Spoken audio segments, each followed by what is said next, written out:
Bonjour à tous et bienvenue pour cet atelier qu'on a reporté parce que j'étais malade la semaine dernière. Et cet atelier a pour thème ce soir échapper au burn-out et cultiver ton énergie. Et on est dans le cadre de la communauté Ticket for Change que je remercie pour cette opportunité de vous présenter un petit peu mon univers et mon travail. Je laisse la présentation comme ça, donc vous n'aurez pas forcément les animations, tout simplement parce que ça me permet de voir le chat. Si je passe en plein écran, je ne verrai pas vos questions. N'hésitez pas à poser des questions pendant que je présente, ça ne me dérange pas. Je peux répondre en cours de questions. Par contre, je ne vais pas vous l'animer. Alors déjà, on est le 1er février, on n'est plus au mois de janvier, mais j'avais prévu de faire la présentation en janvier, donc je commence par vous souhaiter une très belle bonne année, très bonne année. Objectif jeu 2022 avec des chats, des étoiles et des cœurs, et ces symboles vont prendre plus de sens au fur et à mesure de la présentation. Et pour commencer, c'est la nouvelle année, mais on dit non aux résolutions et on dit oui au changement. Pourquoi on dit non aux résolutions?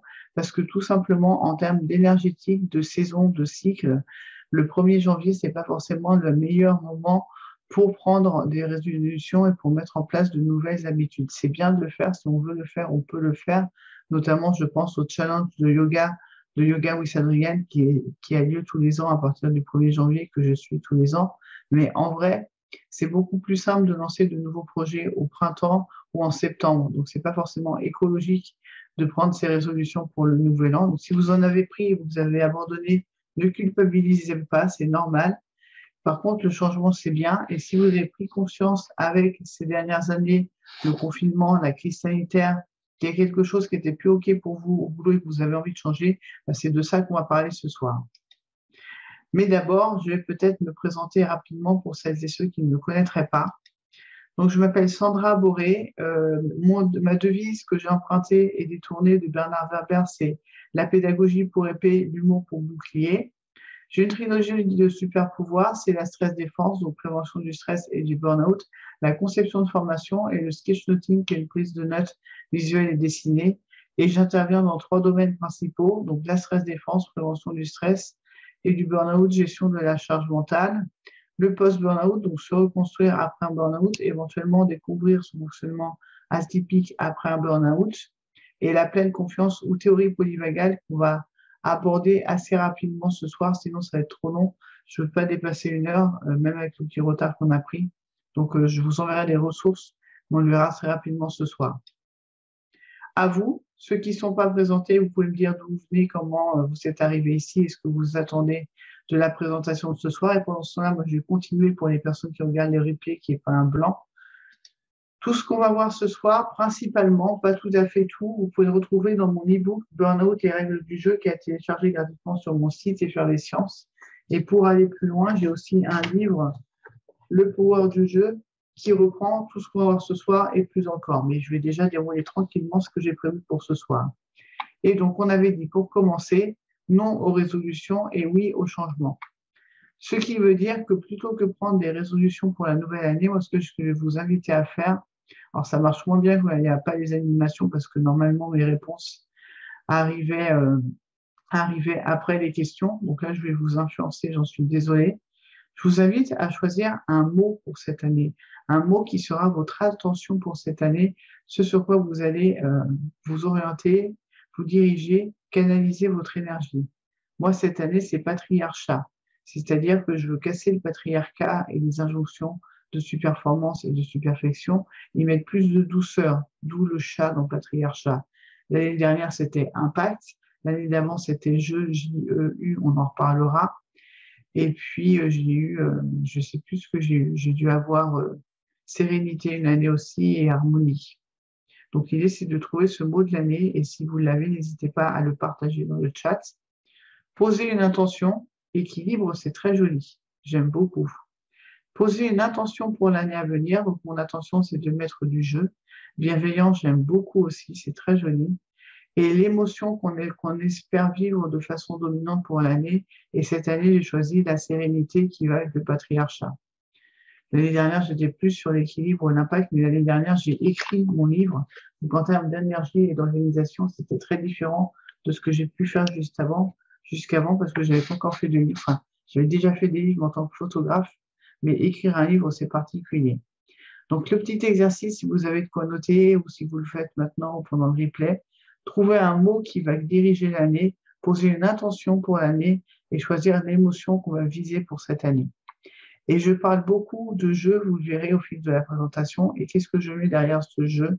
Je sépare le jeu, J-E, c'est soi et ses besoins. C'est pour rappeler que tu es ta priorité, c'est à toi de prendre en charge tes besoins. Et je, J-U, c'est ce qui nous fait plaisir. Et l'objectif, c'est de cultiver ce qui nous fait plaisir et de répondre à ses besoins pour ne pas s'épuiser. Donc la question à se poser, c'est comment mettre plus de jeu dans ma vie?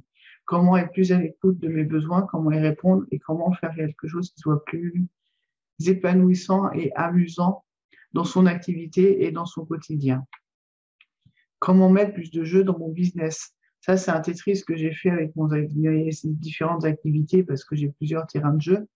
Mais en fait, c'est dans mon business, qu'est-ce qui m'amuse, qu'est-ce que je veux continuer à faire, qu'est-ce qui m'amuse plus et que je voudrais arrêter de faire et comment je peux réajuster tout ça. Et bien sûr, c'est important de se poser des objectifs et de poser des objectifs. On parle souvent d'objectifs SMART, donc spécifiques, mesurables, atteignables et ambitieux, ou ambitieux, ça dépend des définitions, réalistes et timés dans le temps. Moi, je vous propose de poser des objectifs SMART-F en rajoutant E et F pour écologique et fun, c'est-à-dire qui répondent à vos ressources, qui ne soient pas trop élevés, trop ambitieux, et surtout qui soient marrants, qui soient fun. Sinon, c'est plus compliqué d'avancer. Mission, modération. On ne fait pas des to-do list sans fin. Quand on planifie ses journées, que ce soit dans un bullet journal ou dans n'importe quel carnet, n'importe quel agenda. Moi, cette année, j'ai pris un agenda, j'ai même pas fait une bullet journal moi-même, j'ai pris un truc existant et que je complète, qui est assez marrant. La couverture, c'est Be Yourself and Fuck Them All. C'est sympathique, mais ça montre bien l'idée.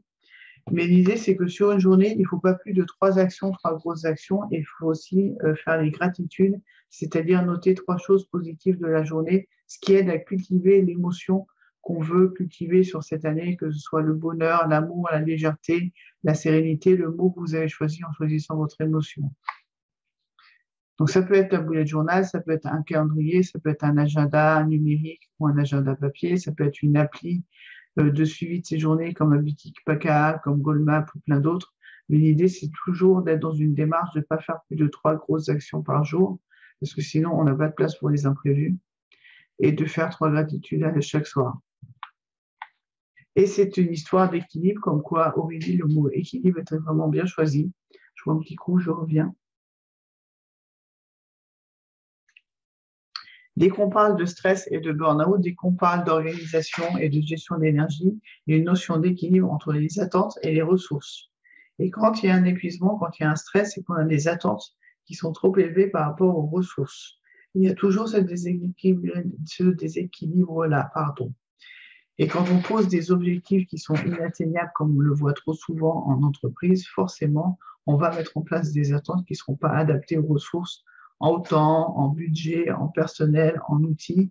Et forcément, si on essaye quand même de répondre aux objectifs, ça peut se tenir pendant un temps.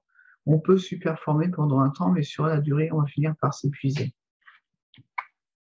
Donc l'idée, c'est vraiment de voir dans son activité à la fois pro et aussi du côté du perso, ce qui est vampirisant, ce qui coûte en énergie, ce qui est neutre, ce qui ne coûte pas en énergie et qu'on peut faire quand on est fatigué, qu'on n'a plus de neurones ou quand on est malade comme moi aujourd'hui, et ce qui est ressourçant. Et dans le ressourçant, c'est ce qu'on aime faire, tout ce qui est les talents, tout ce qui est le jeu, en fait, c'est le retour du jeu. Soit ses besoins et ce qu'on aime faire, ce qu'on fait avec facilité. C'est pareil avec les personnes. Il y a des personnes qui sont vampirisantes, qui se plaignent tout le temps, qui nous pompent notre énergie. On va essayer de les voir le moins possible. Il y a des personnes qui sont plus neutres, on le croit, c'est assez factuel et c'est OK. Et ça marche très bien comme ça. Et il y a des personnes ressourçantes avec qui on ne voit pas le temps passer. On sent qu'on fonctionne pareil, on s'entend vraiment bien et c'est celle-là qu'on va essayer de voir en priorité. Donc, si vous faites la liste, je vous invite à faire la liste des activités vampirisantes, des activités neutres, des activités ressourçantes, à la fois pour le pro, à la fois pour le perso. Si vous le faites pour les personnes, ne faites pas traîner la liste, hein, sinon il peut y avoir des problèmes diplomatiques. Ceci étant dit, est-ce que vous avez des questions avant que je vous parle du stress? Et c'est pas très poli, mais je vais prendre un comprimé de l'isopaïne parce que j'ai mal à la gorge. Je suis désolée. Je m'adapte en live. Pas de questions, je continue. Il était une fois le stress. Pourquoi le stress? Parce que quand on parle de burn-out, on parle forcément de stress. Le stress est une réaction d'adaptation à un événement stressant qu'on appelle le stress. Désolé, c'est pas super clair. Et pourtant, quand on regarde la définition du stress, c'est à la fois la réaction, donc la mobilisation de l'attention et le fait de mobiliser ses ressources pour gérer une situation. Cette situation, c'est un événement perçu comme stressant, qu'on appelle aussi le stress. Et les manifestations de cette réaction d'adaptation s'appellent aussi stress. Donc, c'est à la fois l'événement, la réaction et comment elle va se manifester ensuite. Donc, c'est très flou, disons-le, c'est mal défini. En anglais, on va définir les stresseurs, le stress et les manifestations du stress, donc c'est plus clair, mais en français, c'est pas clair. Ce qu'il faut savoir, c'est que le stress, c'est du ciné. C'est du ciné, mais c'est pas du cinéma. Qu'est-ce qui va engendrer une situation de stress? C'est quand on a un contrôle faible, une imprévisibilité, de la nouveauté et de l'ego menacé. Et quand on regarde les 2 dernières années avec le virus, les confinements, le télétravail, les adaptations, les écoles qui fermaient, les cas contacts, etc., on est précisément dans une situation qui peut être perçue comme stressante parce qu'on n'a pas le contrôle ou très peu sur ce qui va se passer. C'est le gouvernement qui décide et les responsables de santé qui décident. C'est imprévisible. On ne sait pas combien de nouvelles vagues on va encore avoir. C'est nouveau. On n'a pas dans notre génération vécu de pandémie de cette taille et l'ego est littéralement menacé puisque ce virus tue des gens. Donc c'est complètement normal de se sentir stressé en ce moment. C'est tout à fait normal. Et le stress, c'est normal. Le stress, c'est du ciné, mais c'est normal. Ça permet de mobiliser ses ressources pour s'adapter et pour fuir un danger. Donc c'est une réaction normale d'adaptation. Ça nous transforme en mode super-héros parce que ça va mobiliser l'attention, la focalisation, les muscles, la respiration va s'augmenter, tout va être plus ouvert pour gérer la situation. Donc on dit merci le stress, mais le problème c'est que en vrai on n'a pas toujours Dark Vador, Sauron et Voldemort tout le temps dans la même pièce. Et le problème c'est qu'en fait on est souvent stressé tout le temps alors qu'il n'y a pas toujours de situation de stress. Donc à part au ciné, on n'a pas tout le temps un stress permanent.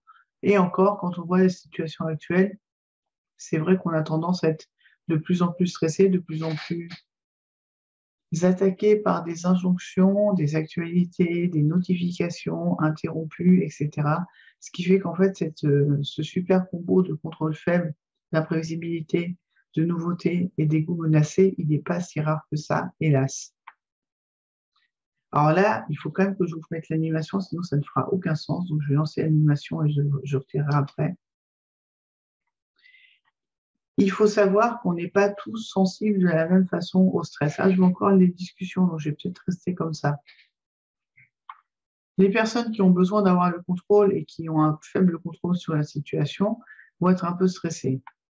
Les personnes qui aiment bien la nouveauté, s'il y a de la nouveauté, leur stressomètre ne va pas monter parce qu'ils aiment bien, ils sont OK avec la nouveauté, ils savent la gérer. C'est ceux qui arrivent à naviguer dans les environnements dits VUCA.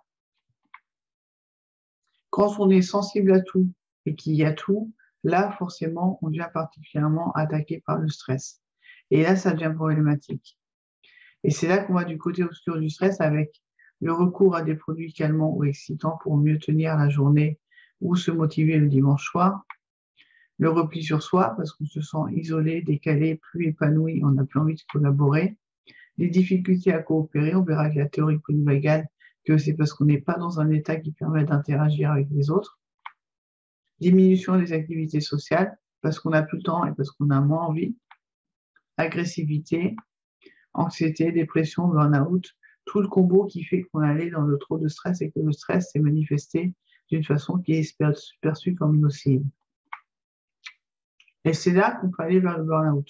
Alors le burn-out, on voit souvent des représentations avec des pistes qui se vivent progressivement jusqu'à devenir toute vide. On dit que c'est le burn-out. C'est pas vrai, ça marche pas comme ça.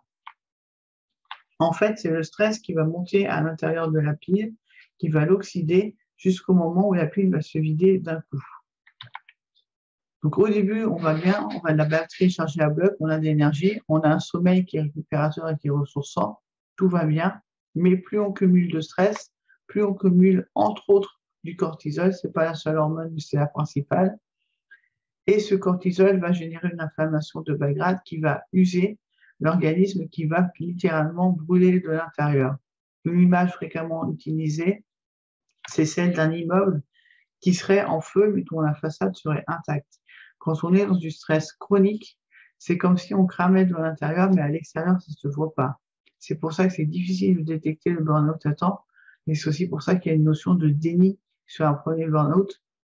On sent que ça ne va pas, mais on n'imagine pas qu'on peut aller jusqu'à s'effondrer, parce qu'on ne se rend pas compte de ce qui se joue à l'intérieur et de l'inflammation qui se joue à l'intérieur.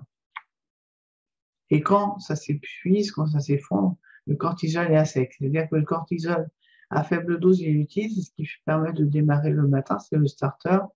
Mais à forte dose, il va oxyder l'organisme et quand on n'en a plus, on n'a plus cet effet starter, on n'arrive plus à démarrer.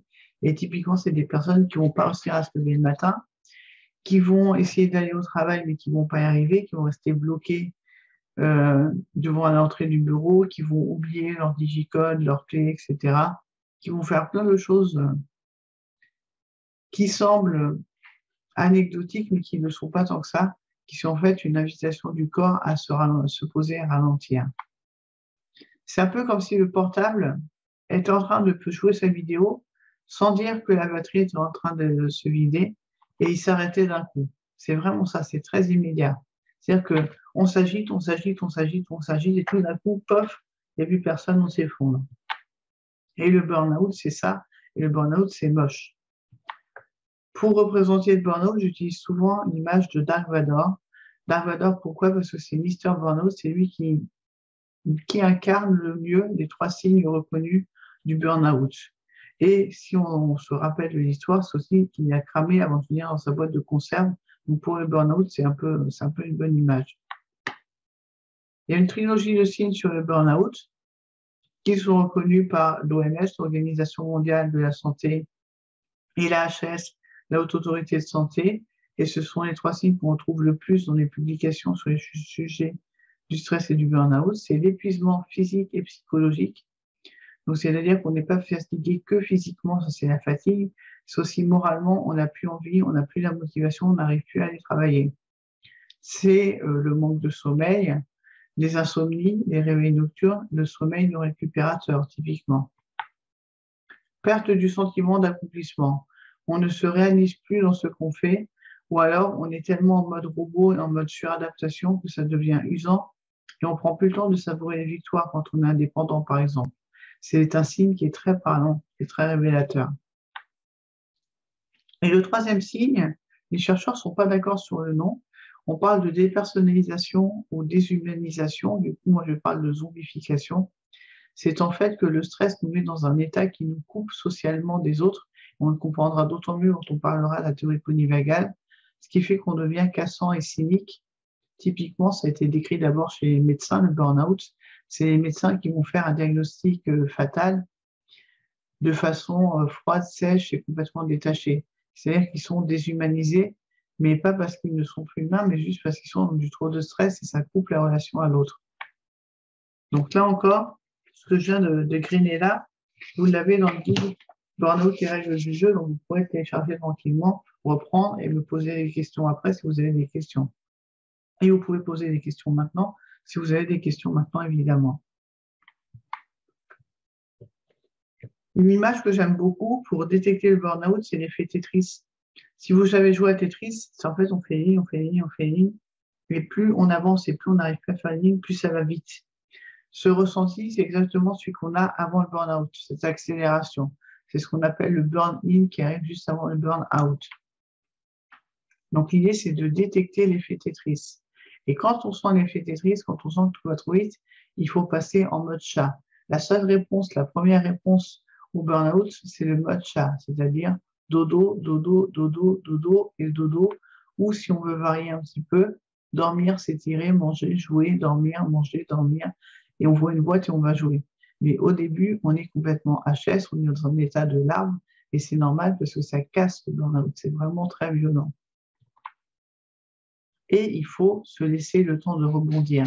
Là, on est pour Ticket for Change. La question se pose de changer de projet, d'orientation, de vocation par rapport à ce qu'on fait actuellement. Mais si on envisage de le faire après un burn-out, il faut bien comprendre qu'il y a des phases et qu'on a besoin d'un temps de récupération. Ça, c'est le cycle du changement illustré par Hudson, que je vais présenter ici. Et en fait, il y a 4 phases dans le cycle du changement. Une première phase qui est la phase de lancement, c'est le début de projet, tout va bien, on est enthousiaste, on commence un nouveau boulot, on commence un nouveau projet, tout va bien. Après, c'est le déclin, c'est le moment où on commence à voir les défauts, les choses à réajuster. Qu'est-ce qui va peut-être pas si bien que ça et qu'est-ce qu'on pourrait améliorer.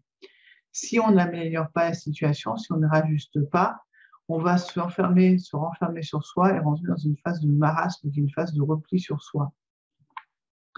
Et pour sortir de cette phase de marasme, il va falloir mettre en place un renouveau, un ticket for change justement, qui va permettre d'aller vers quelque chose de plus écologique pour soi. Il n'y a pas toujours les 4 phases. Soit on fait le balancier entre le 1 et le 2, entre lancement et déclin, si on réajuste. Et si on ne réajuste pas, si on persiste dans un boulot, dans un projet qui ne nous convient pas, on va aller dans le marasme et ce sera d'autant plus dur et d'autant plus long de régénérer un renouveau. Donc, il faut vraiment avoir conscience de cette temporalité. Si on pouvait faire une analogie, le lancement, c'est l'été, tout va bien, il fait beau, on est content. C'est un peu comme la Reine des Neiges avec Olaf qui chante en été, tout va bien en été. Le déclin, c'est l'automne, les feuilles commencent à tomber. Est-ce qu'on les ramasse, est-ce qu'on les balaye ou est-ce qu'on va s'embourber dans les feuilles et s'enfermer dans une situation qui ne convient pas? Si on arrive jusqu'au marasme, c'est l'hiver, c'est le repli sur soi, c'est le temps de faire le deuil d'une situation qui finalement nous épanouissait plus, qui était devenue inconfortable, une zone de confort qui n'est plus une zone de confort, mais une zone d'inconfort. Et là, ça prend un temps de repli sur soi et de réajustement. Et le renouveau, c'est évidemment le printemps, mais on ne sait jamais combien de temps va durer le marasme. Donc, il faut en avoir conscience, le burn-out, c'est long. Pour récupérer d'un burn-out physiologiquement, c'est entre 9 et 18 mois, selon les études, ça dépend des études. Donc, c'est quand même du temps long. Et pour rester dans la boucle haute, donc sans passer par le marasme et sans passer par le renouveau, il faut avoir conscience qu'on a besoin de changement. Donc, le ticket for change, c'est tout le temps. En fait, on a besoin de 10 à 20% de nouveautés dans l'un ou l'autre des domaines de sa vie pour maintenir son intérêt et sa motivation. C'est ce que les gens appellent par abus de langage du bon stress. C'est pas du bon stress, c'est pas un stress, c'est juste une dose de nouveauté qui va entretenir la motivation et qui va faire qu'on va cultiver une énergie positive et qu'on aura cette énergie de se lever le matin, ce qu'on appelle l'ikigai. L'ikigai, c'est pas la mission de vie, c'est pas que ça, c'est la raison de se lever le matin avec enthousiasme. Donc, on fait le balancier en permanence entre lancement et déclin, entre marasme et renouveau. Ça dépend d'où est-ce qu'on en est à ce stade. Et l'idée, c'est de faire le point de où on en est. Et quand on parle de ticket for change et de changement, c'est 10 à 20% de nouveautés seulement. C'est pas énorme, 10 à 20%. Donc, si vous voulez, mettons, divorcer, changer de boulot, acheter une maison et faire un enfant en même temps, ça fait trop. Donc, c'est normal que vous saturiez et vous ayez vers le burn-out si vous faites trop de changements en même temps. Donc, il faut en avoir conscience. Mission, modération. L'idée, c'est d'observer ce qui se passe à l'intérieur. Alors, si vous avez de quoi noter, vous allez mettre une note de 0 à 10 sur chacun des domaines de vie, sinon vous le ferez tranquillement pendant le replay. Mais c'est individuellement, moi, comment je me sens aujourd'hui de 0 à 10. Dans mon couple, si je suis en couple, comment je me sens de 0 à 10? Est-ce que mon couple est soutenant, ressourçant ou est-ce qu'il est vampirisant? Ma famille proche, de 0 à 10, comment je la note? Est-ce qu'elle est présente? Est-ce qu'elle me comprend? Est-ce qu'elle parle du boulot ou pas? Est-ce qu'elle s'intéresse à mon projet d'entrepreneuriat ou pas? De 0 à 10, comment vous le noteriez? Alors, je déplace mes fenêtres parce que ça me cache le truc. Le travail ou le projet professionnel, de 0 à 10, à quel point il me motive, à quel point il m'épanouit. Et socialement, les amis proches, à quel point ils me font du bien, à quel point j'ai envie de les voir, à quelle fréquence je les vois, est-ce que je ne suis pas trop isolée? Ça, c'est une question qui s'est beaucoup posée pendant le confinement. Donc, comment je me sens socialement de 0 à 10? Et si on voulait jouer à faire des parallèles, c'est aussi dans quelle phase je me sens dans chacun de mes états. Un domaine, une phase, un état. Un état dans le cycle du changement et un état dans la théorie polyvagale qu'on verra juste après. Si je fais l'exercice du stress et du burn-out professionnel, ça donnerait ça. Le travail, ça va pas. On a trop de boulot. Si je vais prendre l'exemple de mon dernier burn-out, j'en ai fait 3 des burn-out. Le dernier, j'avais 4 postes, dont un poste à assimiler pour le transmettre à quelqu'un d'autre. Donc, j'étais en surcharge. En plus, j'avais plus de partie créative, donc ça m'intéressait plus. Et du coup, le travail, c'était l'horreur. J'étais complètement obsédée. J'étais en train de cramer de l'intérieur. C'est-à-dire que j'étais à 9, mais 9 brûlants. Individuellement, j'étais cassée, j'avais mal partout. Je suis même allée jusqu'à la fracture de fatigue. J'avais des ulcères aux yeux. Donc, individuellement, ça n'allait pas non plus. Au niveau du couple, heureusement, mon chéri m'a beaucoup soutenu, donc ça allait bien, j'étais à 8 sur 10. La famille, en fait, la famille s'inquiétait pour moi et moi, je voulais pas les entendre et je n'arrivais pas à m'arrêter à temps, donc c'était mitigé. Et socialement, je n'avais pas envie de voir les gens, je ne les voyais pas et j'étais trop fatiguée et trop impliquée pour voir les gens, donc forcément, ça n'allait pas. Si on le fait en phase, j'étais au marasme au niveau du travail, en déclin au niveau individuel, lancement au niveau du couple, parce que ça allait au niveau du couple, déclin au niveau de la famille parce qu'elle s'inquiétait pour moi et moi, je n'arrivais pas à les rassurer.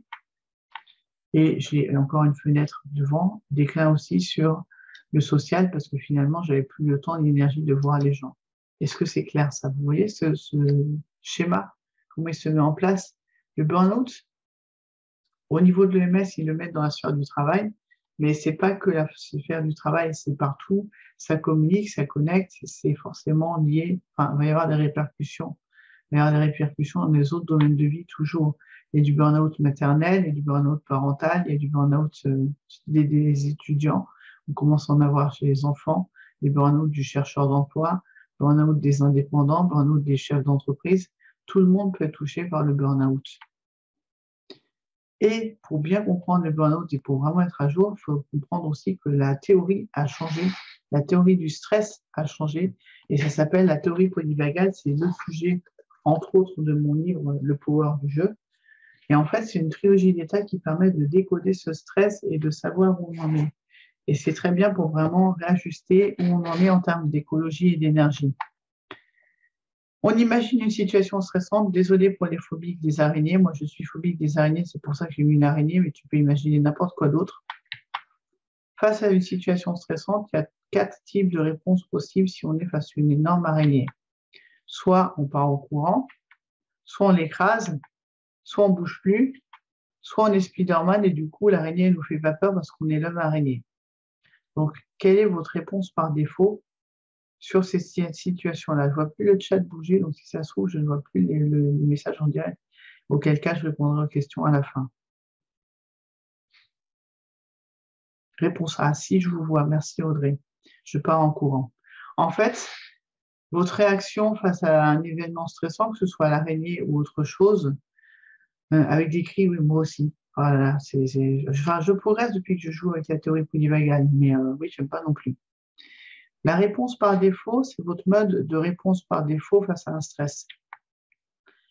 L'araignée, c'est l'agression, c'est l'événement perçu comme stressant, c'est le stress. Et les réponses possibles, c'est soit je pars en courant, c'est la fuite, je l'écrase, c'est la lutte, c'est je rentre dedans, je vais tuer l'araignée, je bouge plus, la réponse C qu'a choisi Laure, c'est l'inhibition. Et Spider-Man, en fait, Spider-Man, on se demandait ce que c'était que ces Spider-Man, parce qu'on ne savait pas comment faisaient les gens qui n'avaient pas peur des araignées ou des gens qui n'étaient pas impactés par le stress de façon générale. Et c'est ça qu'on a découvert à travers la théorie polyvagale. Si je vous fais très rapidement l'histoire pour pas trop déborder en temps, il était une fois au pays de la Stress Défense, 2 personnages principaux. Je demande de l'aide, c'est la clé, Anne. On va y revenir, on va y aller tout de suite. La clé, c'est de se connecter à l'autre et de demander de l'aide. Et là où c'est super important, et ce qu'on vient de découvrir il y a une dizaine d'années maintenant, c'est qu'en fait, c'est la réponse par défaut de demander de l'aide. Donc, on a 2 personnages historiquement, mais c'est plus à jour. Lutte et fuite, d'un côté, c'est le sympathique, et de l'autre, inhibition. Donc, lutte et fuite, c'est une histoire sympathique. Le système sympathique de mobilisation de l'action, c'est l'accélérateur. Et l'inhibition, quand on est figé, c'est le frein, c'est le système parasympathique et son nerf vague. Et jusqu'à il y a 5-6 ans en France, quand moi j'enseignais le stress et le burn-out à des médecins et à des naturaux, on ne parlait que de ça. Mais c'est plus vrai, ça a changé parce que le nerf vague, il est schizo, entre guillemets, dans le sens où il a deux branches différentes. On a découvert une deuxième branche au nerf vague et du coup, on a renommé ces différents états. On a Mister sympathique qui reste Mister sympathique, la mobilisation de l'action. Mister vagal ventral qui est la connexion à l'autre, la pleine confiance et le fait justement de demander de l'aide. Et c'est le vagal ventral. Et le vagal dorsal, c'est l'inhibition qu'on connaissait déjà avant, donc le repli sur soi. Et ça fait la théorie polyvagale avec la nouvelle famille polyvagale. Et je pourrais m'arrêter là, mais ce serait bien sympa, mais qu'est-ce qu'on en fait de ça et comment ça peut nous aider à éviter d'avoir trop de stress et échapper au burn-out? En fait, chaque état, ça va être un indicateur du niveau de stress. Quand on se sent en sécurité, quand on se sent bien, quand on n'a pas peur des araignées, on est en vagal ventral. Quand on a un peu peur des araignées, mais qu'on arrive quand même à gérer la situation, on perçoit le danger, on est en sympathique et soit on lutte, on écrase l'araignée, soit on fuit parce qu'on a peur des araignées, on va partir. Soit on perçoit l'araignée comme un danger mortel, donc c'est une phobie à ce stade, et on va être inhibé. Et ça, c'est le vagal dorsal. Donc, ressentir son état permet de ressentir son niveau de stress. Il y a une trilogie d'états, comme vous le voyez. Le vagal ventral, c'est la pleine confiance, avec le lien, la sécurité et la confiance et la connexion à l'autre. C'est là qu'on va aller soit gérer la situation parce qu'elle ne nous stresse pas, soit demander de l'aide parce qu'on est en mesure de demander de l'aide. Mister sympathique, c'est la lutte ou la fuite, donc c'est le combat ou la fuite. C'est un état de méfiance quand on perçoit un danger qu'on peut gérer. Et Mister vagal dorsal, c'est l'inhibition, l'isolement, l'inaction. C'est face à un danger mortel, on se fige. Ce sont aussi les cas d'agression où en fait on va, je ne sais plus quel est le terme, excusez-moi. Par exemple, quand on a un viol et qu'on n'est pas présent physiquement, on va sortir du corps, mais c'est pas ça le terme. Je n'ai pas le terme, je suis désolée. Si ça revient, je le dirai.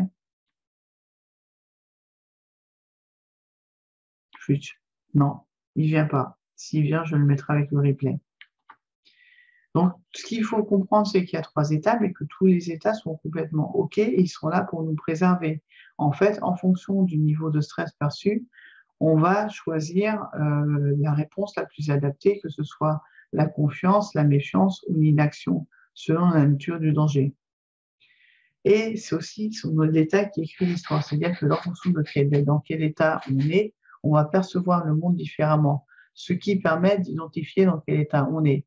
Typiquement, quand on est dans le vagal ventral, on a confiance. On a confiance aux autres et en soi. Le monde paraît simple, plein d'opportunités et de joie. C'est typiquement l'état où on va avoir des synchronicités, les bonnes rencontres au bon moment. On a des projets, de la créativité, de la chance, on attire les bonnes personnes. Ça, c'est le vagal ventral. Le sympathique, c'est la méfiance. J'ai pas confiance en moi-même et je me méfie des autres. Le monde me paraît compliqué, stressant, je dois me protéger. Je dois me battre chaque jour, faire des efforts pour m'en sortir.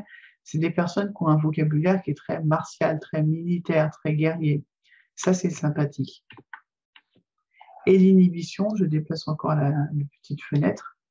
On n'a pas du tout confiance ni en soi ni aux autres. Le monde paraît dangereux, injuste et on doit s'isoler. C'est un peu Calimero en fait. On se sent épuisé, impuissant, seul et on a envie de rien faire.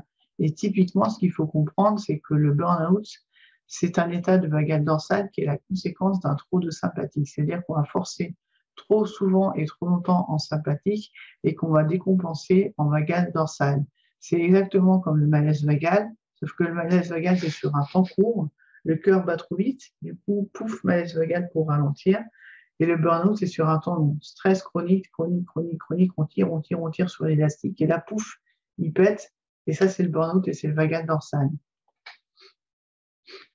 Et quand je dis que c'est l'État qui écrit l'histoire, alors ça, c'est un exemple que je prends d'habitude avec des étudiants quand j'interviens en université, mais ça vaut aussi pour passer un entretien d'embauche. C'est que si on est dans le ventral, on est en confiance, on arrive à faire la présentation de son parcours, parler de ses qualités, de ses défauts, de faire le ping-pong avec la personne qu'on a en face et tout se passe bien.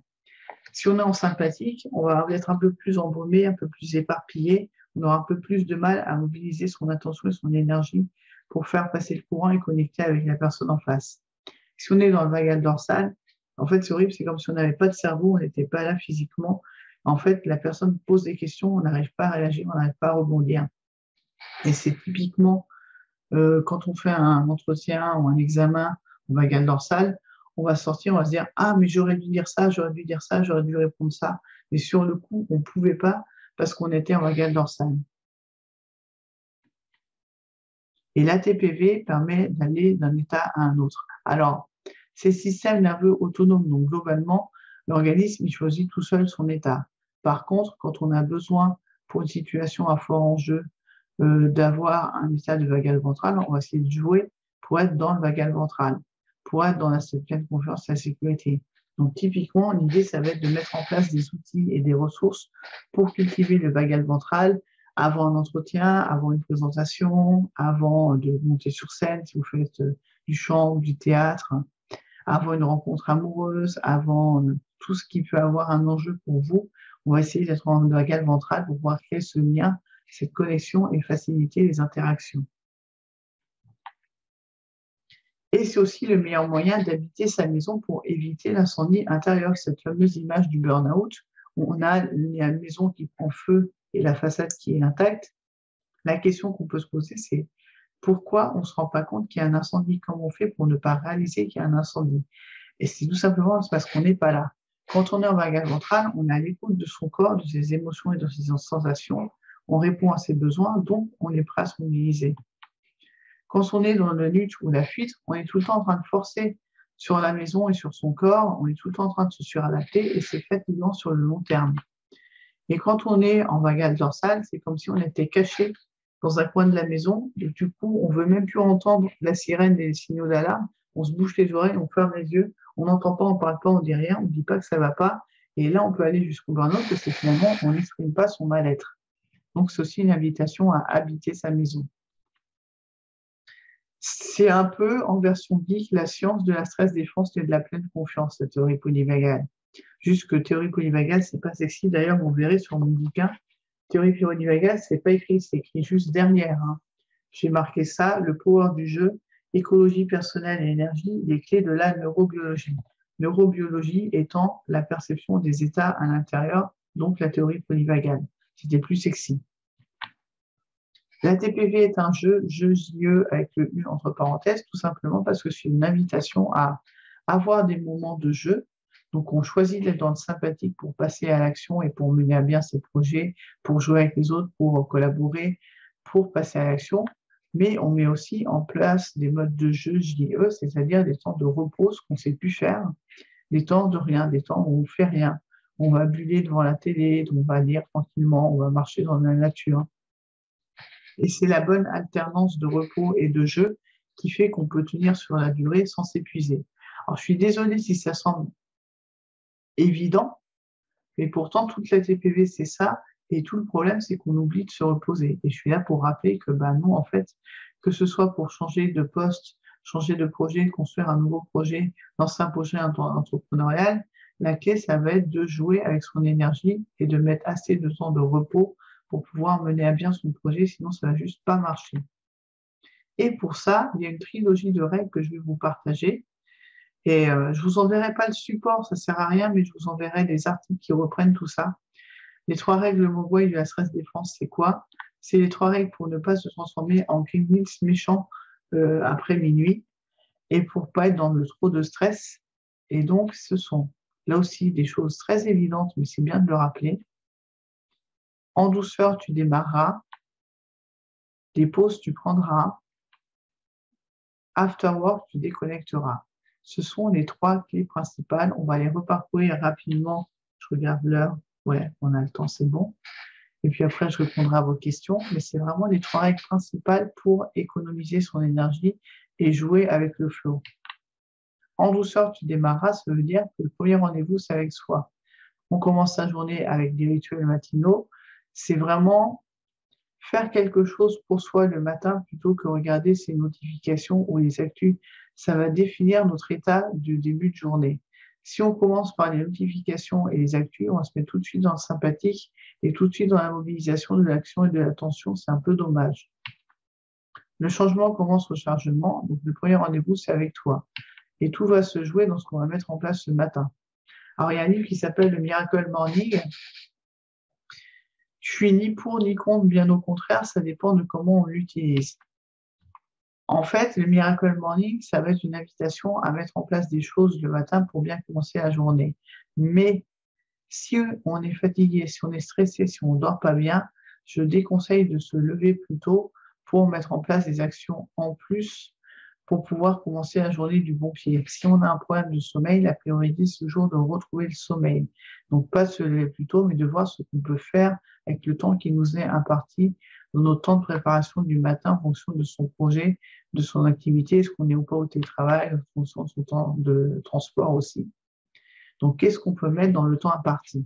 C'est vraiment une invitation à avoir un réveil en douceur, une parenthèse de lenteur qui va lancer la journée en douceur sans passer tout de suite dans le sympathique de la mobilisation d'action. Ou pas, c'est de la douceur ou pas, ça peut être du sport, ça peut être un footing, ça peut être de chanter, faire de la cohérence cardiaque, lire un livre, prendre l'air, méditer, aller se promener, faire une petite toilette en frictionnant comme ça pour se mettre en énergie, comme on fait en Qigong ou en Tai Chi, c'est toujours très agréable. Pause café en lisant les actus éventuellement, si ça ne nous dérange pas. Faire du yoga, respirer, faire des affirmations, etc. Thérapie si on a un chat. Chacun met ce qu'il veut. En fait, la règle, c'est qu'il n'y a pas de règle. Routine de stress factor, mode d'emploi, c'est freestyle. Chacun met ce qu'il veut. En fait, ce qui va vous inspirer, ce qui va vous impacter, c'est ce que vous avez mis comme étant ressourçant au tout début sur le premier exercice. Qu'est-ce qui est vampirisant? Qu'est-ce qui est neutre? Qu'est-ce qui est ressourçant? En fait, dans sa routine, on va mettre du ressourçant. Règle numéro 2, on pourrait presque dire qu'il n'y a pas de règle numéro 2, mais je vais quand même en mettre une, c'est une brique à la fois. C'est-à-dire que vous allez mettre en place des routines le matin pour vous mettre en énergie et des pauses sur la journée, mais faites pas les résolutions du nouvel an où on va se dire qu'on va se mettre au sport, faire le challenge de yoga, bien manger, arrêter le sucre, arrêter le gluten, arrêter l'alcool, lire un livre toutes les semaines. C'est trop en fait, c'est trop de trop, ça reste du sympathique et du coup c'est contre-productif. Donc c'est une brique à la fois. Et règle numéro 3, c'est un processus. Dans le sens, c'est un processus, ça va changer en fonction des goûts et des intérêts du moment. C'est-à-dire qu'il y a des moments où je fais du yoga, il y a des moments où je fais du cardio, il y a des moments où je lis, il y a des moments où je médite. Ça dépend de mon énergie du moment. Et ça dépend aussi du temps qu'on a le matin, comme je le disais, de s'adapter au temps imparti. Moi, j'ai toujours deux routines. J'ai la routine pour le week-end et le mercredi où j'ai du temps. Et j'ai la routine pour les jours où je travaille, où j'ai moins de temps. Après, les règles sont les mêmes. Freestyle, une brique à la fois, et ça peut évoluer avec le temps. Donc, l'idée, c'est qu'est-ce que vous pouvez mettre en place dès demain pour faire un premier rendez-vous avec vous. Parmi ces idées-là, est-ce que ça va être un café tranquille, un thé à la fenêtre? Est-ce que ça va être un câlin avec le chat? Est-ce que ça va être un câlin avec les enfants? Je sais que quand mon midi prenait encore son biberon, on faisait la cohérence cardiaque sur mon téléphone pendant qu'il prenait son biberon et c'était notre petite routine à tous les deux. Maintenant, la routine, c'est qu'il ouvre le volet et qu'après on fait un câlin. On commence à exploiter. Chut. Deuxième règle, des pauses tu prendras. Au déjeuner et en journée, prends le temps de t'arrêter. Plus productif tu seras, plus zen tu vivras et ton cerveau effervescent te remerciera. Le cerveau a besoin de pause. S'il est tout le temps dans le sympathique, il n'a pas de pause, il ne déconnecte pas, ce qui fait qu'on a du sommeil non récupérateur parce qu'on dort sans récupérer, sans vraiment aller dans cette phase de récupération qui permet de renouveler son énergie. On est sursollicité d'informations en permanence et c'est vraiment problématique. Objectif, micro-pause. Des micro-pauses au fil de la journée. Et quand je dis micro-pause, c'est pas sur le micro-ordinateur, c'est pas sur l'ordi, justement, c'est déconnecté. C'est-à-dire que c'est pas des pauses sur le téléphone, c'est pas Facebook, c'est pas Candy Crush, c'est pas les Sims. Alors, c'est plus du tout à jour Candy Crush, je sais pas si on y joue encore ou pas. Et quand je joue pas trop sur mon téléphone, j'en sais rien. Mais c'est vraiment pas sur les réseaux. C'est plus ralentir son cerveau pour se mettre en mode slow must go on. Objectif pause, objectif je ralentis mon cerveau au moins un petit peu, au moins un temps, pour qu'il soit de nouveau disponible pour la concentration ensuite. Alors toujours dans le petit e-book, j'ai mis des idées de pause qui peuvent être dans vos activités ressourçantes, je vous laisserai aller voir, parce que là je n'ai pas le temps de les détailler. Et sinon, si on parle vraiment de façon physiologique et naturopathie, les clés pour préserver son énergie, c'est l'alimentation, manger varié, manger coloré, manger des bonnes huiles, des bons acides gras pour permettre au cerveau de bien fonctionner, prendre du magnésium en cure, des vitamines, pratiquer de l'activité physique. S'il y a un problème de sommeil, c'est toujours le sommeil qui est prioritaire, donc mettre en place des choses pour bien dormir, la qualité des relations et l'écoute des émotions. On peut changer que si on est en haute énergie, que si on est en vagal ventral. Donc, le ticket for change, c'est bien, mais ticket for change, ça ne marche que si vous arrivez à aller dans le vagal ventral. Si vous allez vous épuiser à vouloir changer et ça ne va pas marcher. Donc, place au jeu. Tu es ta priorité et objectif plaisir. Être à l'écoute de ses besoins et faire des choses qui nous motivent et qui nous font plaisir. Toujours la question que vous allez emporter avec vous suite à cette présentation et qui va peut-être vous faire cogiter les jours à venir, c'est comment mettre plus de jeux dans ma vie. C'est la question.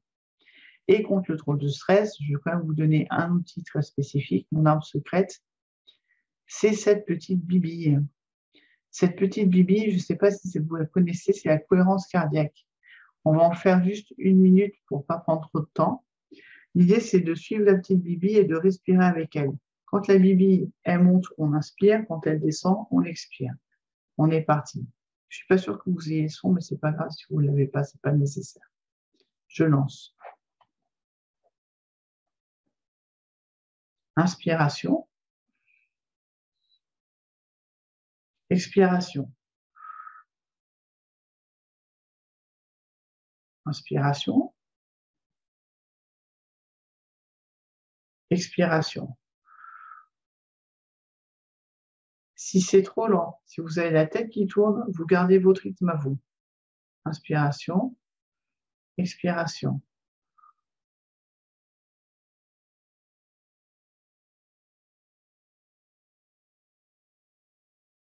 Expire.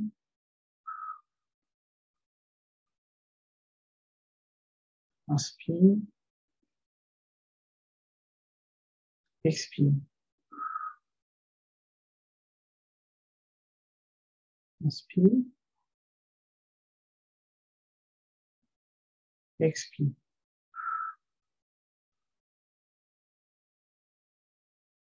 Donc là, c'est court, c'est juste 1 minute.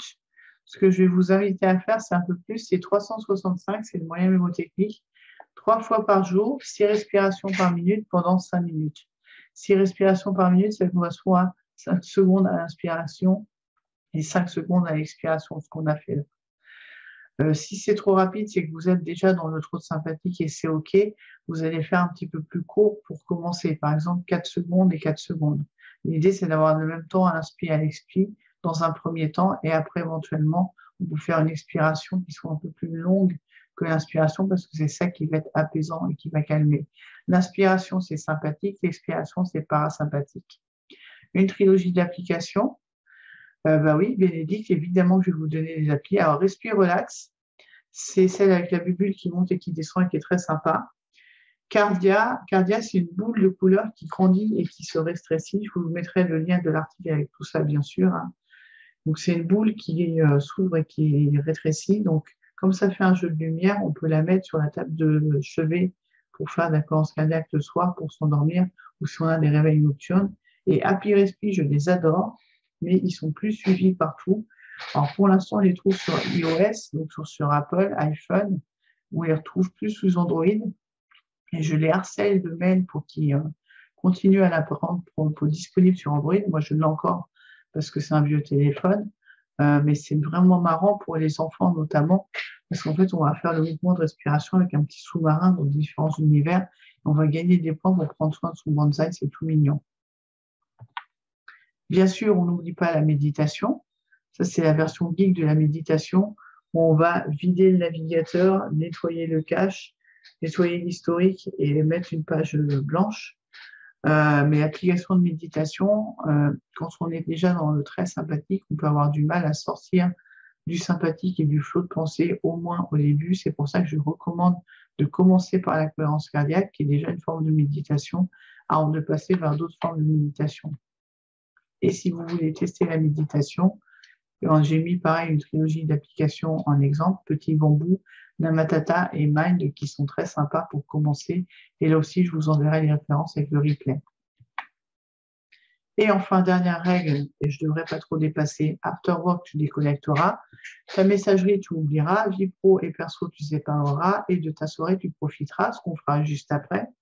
Mission, inspiration et récupération. Bonus, des écrans, tu t'éloigneras et mieux tu dormiras. Les personnes qui ont des troubles d'endormissement, on recommande de lâcher les écrans au moins 2 heures avant d'essayer d'aller se coucher ou alors de mettre des lunettes spéciales pour ne pas avoir la lumière bleue. C'est pas forcément évident de déconnecter, encore plus actuellement avec le télétravail et avec les nouveaux outils qui sont dans le cloud. Il y a 3 explications pour ça. Déjà, le portable qui n'arrête pas de faire des notifications en permanence et c'est agaçant. Alors, le mien, c'est un bout de plastique. Il n'y a rien qui est actif, ça ne vibre pas, on ne peut pas m'appeler, ça ne sert à rien. C'est moi qui décide quand est-ce que je l'utilise. Le télétravail et les outils accessibles partout et à distance ont flouté les limites entre le pro et le perso, on l'a vu avec les confinements. Et l'open space, et c'est difficile parfois de se concentrer quand on est dans un open space. Moi, j'ai un profil neuroatypique, je suis autiste, et du coup, l'open space, pour moi, c'est une horreur. J'ai besoin d'un casque pour m'isoler phoniquement des personnes autour, et c'est beaucoup trop agressif parce qu'il y a le bruit des crayons, les lumières, les odeurs, c'est insupportable pour moi. Mais pour beaucoup de monde, en fait. Il y a un livre qui s'appelle L'Open Space m'a tué, et là où c'est horrible, c'est que la personne qui l'a écrit est effectivement morte. Donc, déconnecter, c'est vraiment le pro must go off. Si vous avez un téléphone pro et un téléphone perso, c'est arrêter le téléphone pro à une heure donnée et ou sinon arrêter les notifications, quitte à se mettre en mode avion si c'est le même téléphone à partir d'une heure donnée pour déconnecter.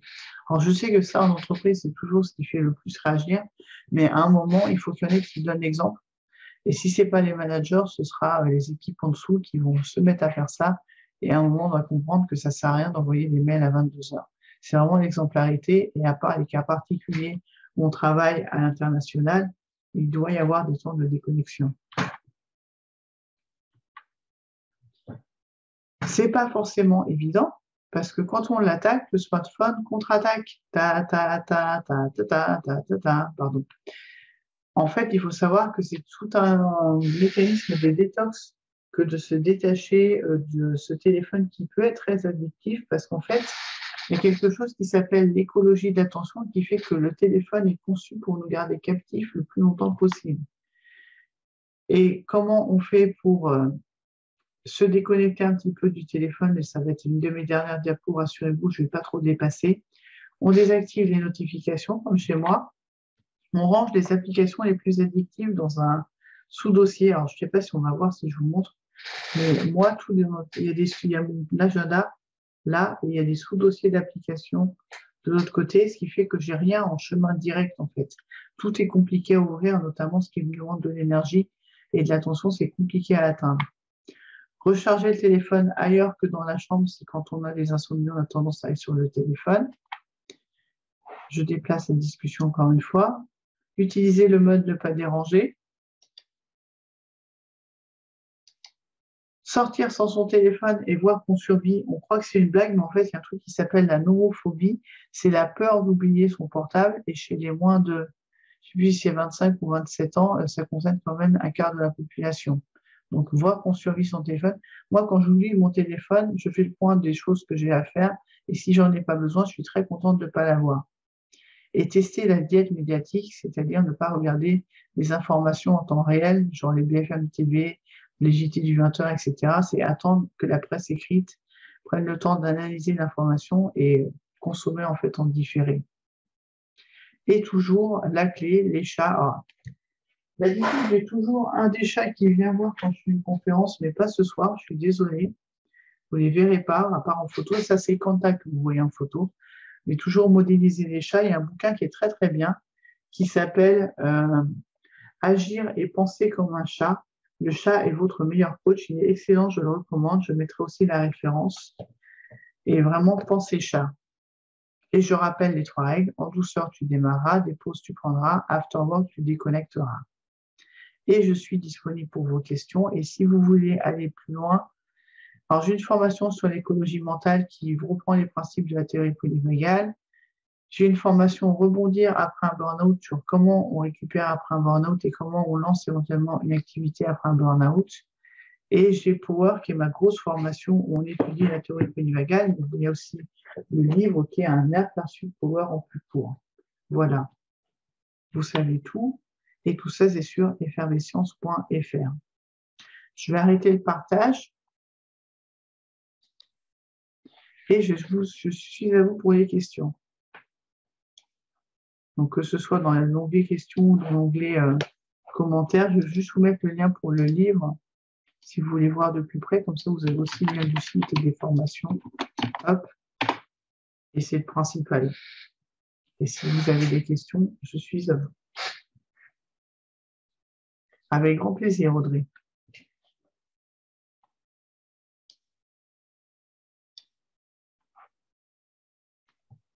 Donc, je me note, moi, ce que j'ai à vous envoyer. Donc, vous aurez les applications de cohérence cardiaque, vous aurez les 3 règles, vous aurez les applications de médication, vous aurez la théorie polyvagale, évidemment, et je vous mettrai la référence du livre Agir et penser comme un chat, et je vous donnerai bien sûr le lien de mon livre aussi, Le pouvoir du jeu, sachant que c'est de l'auto-édition.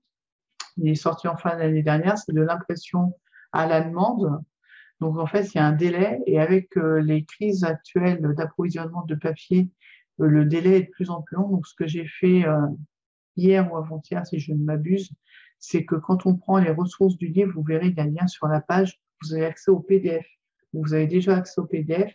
Ensuite, si vous voulez le livre papier, vous avez le choix entre Amazon et Bookelist, selon si vous êtes pour ou contre Amazon. Il faut savoir que sur Amazon, c'est moi qui touche un petit peu de royalty. Sur Bookelist, c'est imprimé en France et je ne touche rien. Mais vous choisissez en fait. Et oui, il y aura un replay. Je vais envoyer le replay avec les ressources. Et j'enverrai le lien par mail. Je vous mail.